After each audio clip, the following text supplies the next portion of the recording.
Hello and greetings from the vicarage. I do hope that you're keeping well and safe. Having missed the news for a few days, it came as a shock when I heard that the government had decided to tighten up on the restrictions about what we can and cannot do. When I heard that they were proposing to close down some activities and public buildings, I was concerned that they were going to include church services, especially as they only included weddings and funerals in the exceptions. Thankfully, the following evening, they included services of worship in their exemptions. So I think we can continue with our pattern of services. Now I say I think because I haven't received any updates from the National Church which clarify the different points that the government have made in more detail. Of course, when I have these, I will let you know anything that might affect any changes we have at St Mary's. Now, I informed you last week that we had already held 2 weddings and we have another one planned for next month. This coming week, we are opening the church for the first time for a funeral following a lockdown. But I'm still reluctant to offer baptism services because of the position of our font, which makes it impossible for more than 3 people to gather around it. Today in church, it is a turn of our all-age service, and the theme of that service is love. Of course, you know the Bible is full of passages speaking about love and encouraging all of us to love. Today's Bible passage comes from Matthew's Gospel, chapter 22, verses 34 to 40. It's a very short reading, but it carries one of the most, if not the most important message, I think, in the Bible. The passage is in response to the questioning that Jesus is receiving from the religious leaders. To begin with, it's the Sadducees who ask Jesus all sorts of questions about who they should pay their taxes to, if a man marries twice, who will be his wife in heaven, a popular question still asked today, and several others. Jesus, in his response, tells them that they don't know their scriptures and they don't know the power of God. I imagine that went down very well. The Pharisees heard about the Sadducees asking questions and how Jesus had responded, and no doubt gloated because they were arch rivals. Both the Sadducees and the Pharisees were Jewish people divided into their 2 factions who were in constant conflict over social, religious and cultural issues. And so, in response to the Sadducees, the Pharisees thought of a question to show their superior knowledge and hoping to defeat Jesus. Now, neither groups were interested in learning from Jesus.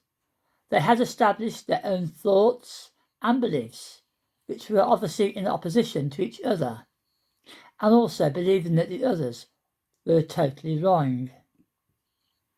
The Pharisees had taken the law of Moses, the 10 Commandments, and made 600 of their own laws out of it. They were also very interested in knowing which of these laws was the most important. Hence the question to Jesus. Jesus responded to them by quoting first from Deuteronomy chapter 6 verse 5. Love the Lord your God with all your heart and with all your soul and with all your strength. And then from Leviticus chapter 19 verse 18, which says, do not seek revenge or bear a grudge against one of your people, but love your neighbour as yourself.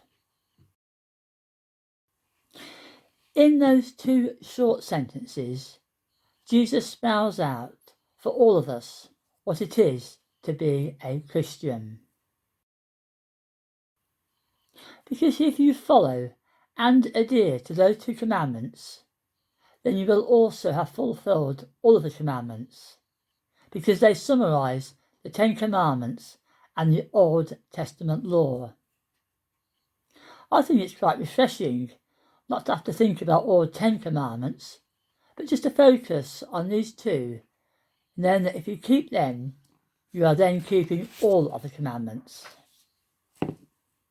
The same can be said for loving God and loving your neighbour. If you love God, then you have to love your neighbour, because you can't hate your neighbour and still love God. It just doesn't work. It all begins with loving God. You get to know and then love him, and everything naturally follows on from that. We should all concentrate on what we can do to show our love for God and for others. One of America's best-known legends is the story of Johnny Appleseed. Johnny has a dream to grow so many apple trees that no one would ever go hungry.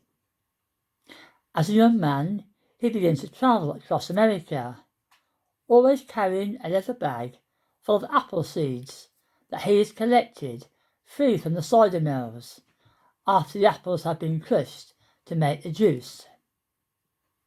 As he travelled, he planted seeds in open spaces, in the forests, along the roadsides and by streams.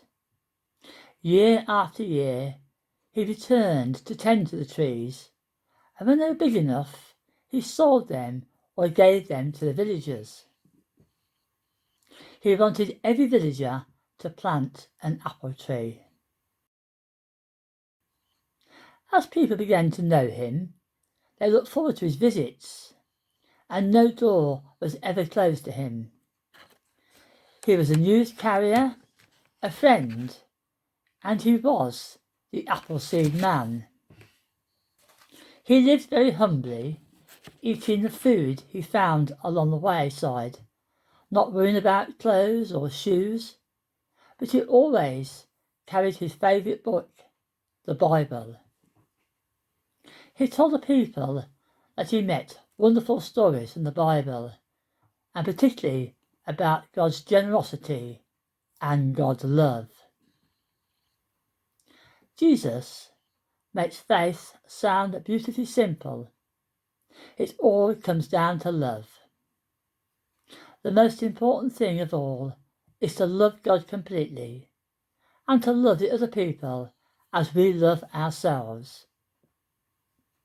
For those who are familiar with the prayer book service, you will know that as part of the service, I always read some words of Jesus which say, "On these two commandments hang all the laws and the prophets."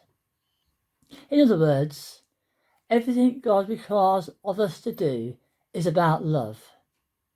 All of the laws that he laid down and all of the important communications he made through his spokespeople, the prophets. Finally, you may have heard of a touchstone, a dark stone of jasper that is used to test for gold in alloys. You can tell the quality of the gold by the colour of the mark that the touchstone makes when rubbed across it. When Jesus said that the two greatest commandments were all about love, he gave us a kind of touchstone that we can use in our own lives. Maybe take some time this coming week to think about how your actions might show that you love God and that you love people around you as much as yourselves. Amen.